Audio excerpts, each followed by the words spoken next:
नमस्कार दोस्तों, विक्रम शिला शास्त्री सर की ओर से डे बाय डे हम आपको शानदार मटेरियल्स अवेलेबल करा रहे हैं। तो आप लाइक, शेयर और सब्सक्राइब करना ना भूलें और इसके साथ साथ आपके कमेंट्स हमको मिले ताकि ना हम और भी आपके स्टडी को इफेक्टिव बना सकें और घर बैठे आपको क्लासरूम का टच फीलिंग करवाएं।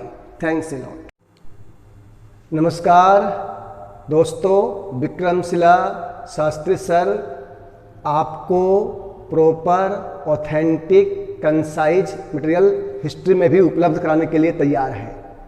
ध्यान देंगे, हिस्ट्री का सिलेबस बहुत बड़ा है और उसमें एग्जाम के लायक बात निकालना वेरी डिफ़िकल्ट टास्क होता है, लेकिन आपको बिल्कुल बना बनाया चीज़ उपलब्ध कराएंगे, वो भी समझाते हुए। तो आप ध्यान देंगे तो क्रमशः पूरा इतिहास आपके मस्तिष्क में हम इस्टेब्लिश कर देंगे, जो आगे यूपीएससी के लिए शानदार बेस भी बन जाएगा आपका। तो आप ध्यान देंगे, पहला पॉइंट है कि कालक्रम के अनुसार इतिहास के 3 भाग बताए गए हैं: pre historic period, proto historic period और हिस्टोरिक पीरियड। ये 3 कालक्रम के हिसाब से।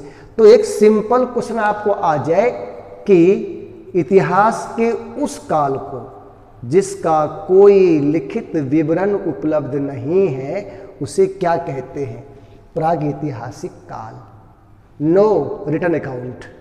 ये हुआ प्रागैतिहासिक काल।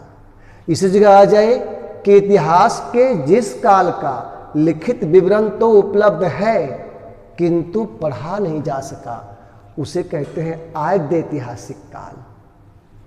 और जिसका लिखित विवरण उपलब्ध है और उसके अभिलेखीय साक्ष्य प्रमाण मिले हुए हैं उनको हम बोलते हैं हिस्टोरिक पीरियड, ऐतिहासिक काल। तो इंग्लिश हिंदी दोनों टर्म आपको ध्यान रखना है, तो कोई दिक्कत आपको नहीं होगी। फिर ध्यान देंगे, जो प्रागैतिहासिक काल है ना, अगर हम देखें प्रागैतिहासिक काल का आप ध्यान से देखिए तो इसके ये जो उपकरण प्रागैतिहासिक काल है ना, इनके भी 3 भाग हैं: पुरापाषाण काल, मध्यपाषाण काल, नवपाषाण काल। जब वो पत्थर का हो रहा है प्रयोग, ध्यान देंगे कई बार ना आपको वहां पर क्या करे एग्जाम में कि वो हिंदी की जगह वहां लिख दे पैलियोलिथिक, पुरापाषाण की जगह पर लिख दे पेलियो, तो ये पेलियोलिथिक एज इसको बोलते हैं पुरापाषाण काल को। और मध्यपाषाण को मीसोलिथिक या मीजोलिथिक भी बोलते हैं, और नवपाषाण को नियोलिथिक। तो ये तीनों भी ध्यान रखेंगे आप, ऐसे एग्जाम में आ जाए तो। ये अगला प्रश्न है आपका कि यहाँ जो ये पुरापाषाण काल है ना, पुरापाषाण काल में मनुष्य ने अलग अलग प्रकार के उपकरण प्रयोग में लाए। तो उपकरण के प्रयोग में भिन्नता के आधार पर पुरापाषाण काल के 3 भाग हैं। कौन कौन से?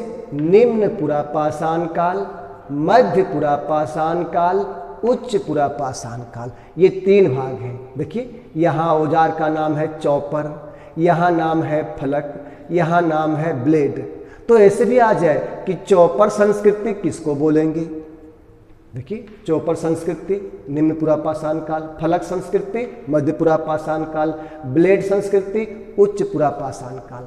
तो ऐसे भी प्रश्न आपको आ जाए, वहां जोड़ दे इस चीज को, तो आप स्पष्ट यहां से कर सकते हैं। बहुत ही क्लियर पॉइंट है आपके सामने। फिर अब ध्यान देंगे, आपको ऐसे प्रश्न आ जाए कि खाद्य संग्राहक काल इतिहास के किस काल को कहते हैं? फूड गैदरिंग पीरियड, इसको बोलते हैं इंग्लिश में फूड गैदरिंग पीरियड। अर्थात जब मनुष्य कंदमूल फल इकट्ठा करने के लिए एक स्थान से दूसरे स्थान पर जाता था तो उसको क्या कहते थे? पुरापाषाण काल। तो खाद्य संग्राहक काल पुरापाषाण काल को। फिर आपको आ जाए आखेटक काल, हंटिंग पीरियड, किस काल को कहते हैं? पुरापाषाण काल को ही कहते हैं। क्यों? क्योंकि उस समय मनुष्य अपना पेट पालने के लिए, भोजन के लिए शिकार करता था। आखेटक काल के नाम से जानते हैं इसको, पुरापाषाण काल को। अगला प्रश्न है, आपको ऐसे प्रश्न आ जाए कि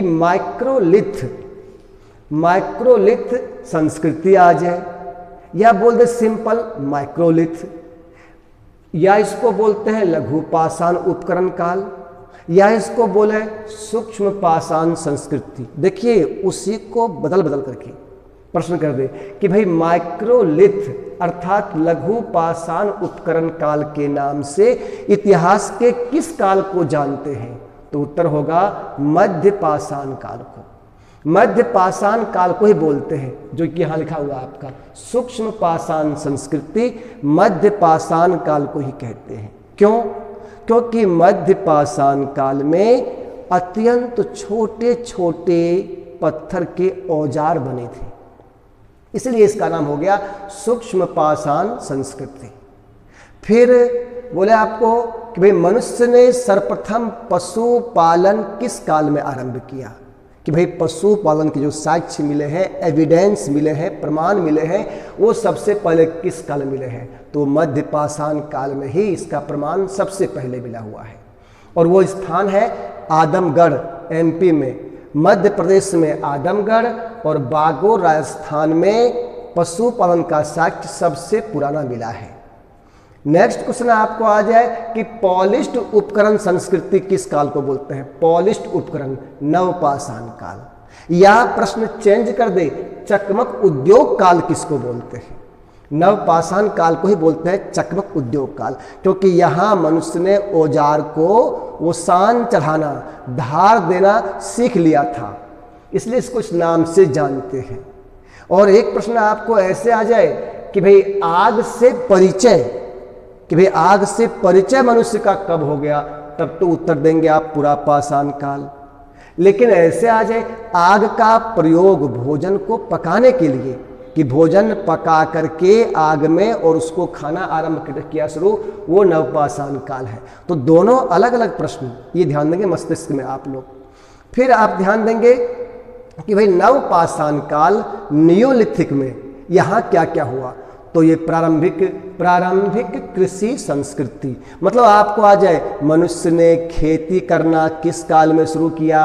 नवपाषाण काल में। खेती की संस्कृति मनुष्य ने आरंभ किया, और खेती आरंभ किया है तो अब उसको एक जगह रहना पड़ेगा, तो इसलिए इसके साथ ही ये बात आ जाए कि स्थायी निर्माण, स्थायी निवास, परमानेंट सेटलमेंट, कि भाई स्थायी निवास किस काल में हुआ? नवपाषाण काल में। या इस प्रश्न को चेंज कर दे कि मनुष्य ने बस्ती बनाकर, गांव बनाकर रहना आरंभ कब किया? या बोल दे भाई ये जो गांव की संस्कृति है, एक जगह रहने की है, वो किस काल में हुआ? तो वो नवपाषाण काल में हुआ। और इस काल का सबसे महत्वपूर्ण जो क्रांतिकारी खोज मानते हैं वो है पहिया का आविष्कार। और जब पहिया का आविष्कार हुआ, पहिया का मनुष्य ने खोज लिया, तो उस चाक पर वो मृदभांड निर्माण कला अर्थात मिट्टी के बर्तन, तो आपको जाए कि मनुष्य ने मृदभांड निर्माण कला, मिट्टी के बर्तन बनाने किस काल में आरंभ किया? नवपाषाण काल में आरंभ किया है। आगे हम इसमें कहाँ कहाँ से क्या मिला है उसके साक्ष्य का अगले वीडियो में अध्ययन करेंगे।